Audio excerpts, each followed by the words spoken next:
The Empress represents a departure from the dualistic philosophy of the first three Major Arcana, as well as from the strongly spiritual teachings of those three cards.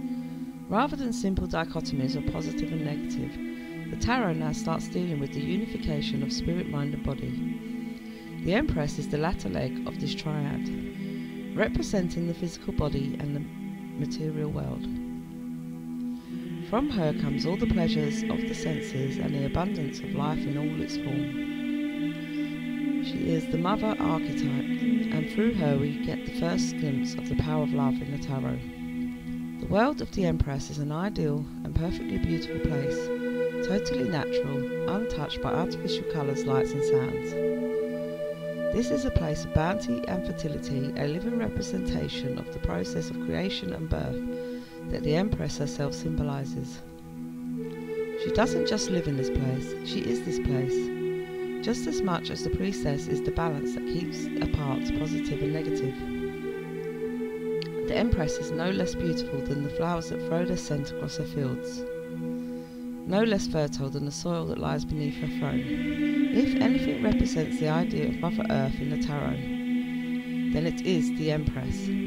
Her primary power, like the two Arcana before her, is the power of creation, but her creation is not based on creating the world she wishes to live in, or the person she wants to be, because she has that world, and is that person. She creates life in all its myriad forms. The Empress is the archetype of the Mother, the ultimate creator and giver of life.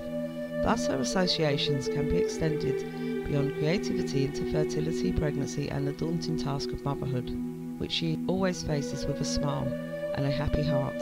She takes pleasure in all things, particularly her own creation, and everything in nature is her own creation. Tying into the theme of motherhood is the notion of unconditional love, which the Empress also represents. She makes no demands, sets no conditions, just loves everything equally and with all the power she can. From this, it can be said, derives her only real weakness, and it is something that all mothers deal with at some point. She is overprotective of her creation and wishes no harm to come to them at all. That would disrupt the eternal bliss and happiness of her realm. But as it is, the realm of the Empress is both the picture of beauty and stagnation. So while the Empress love can make you feel as secure as if you were in your mother's arms, it can also turn into a prison if experienced for too long.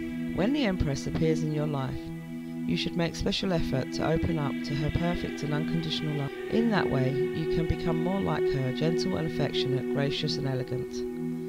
Such qualities are often neglected, but they are also useful in the world of harshness and apathy. So instead of plodding through life, take some time to celebrate it. The Empress can often herald the conception or the birth of a child, and in that circumstance, there is even greater reason to celebrate. Inspire others to do the same. The Empress is a leader, and the power she holds over people is firm, but loving. Know this and lead as she would. Know also that the perfectly abundant world of the Empress is always free for you to enjoy, even if you know that you have to go back to the real world eventually. A vacation from the hectic and artificial life that most people live these days will certainly be most welcome. Spend some time outdoors, in the fresh air, enjoying every aspect of creation. And then when you go back to where you were, the Empress' creative power and beauty will remain to inspire you and give you power. Strengthen your inner connection to the Earth's creativity, and you will, by association, strengthen your creative power. Cultivate your creativity and plant the seeds of a bountiful harvest.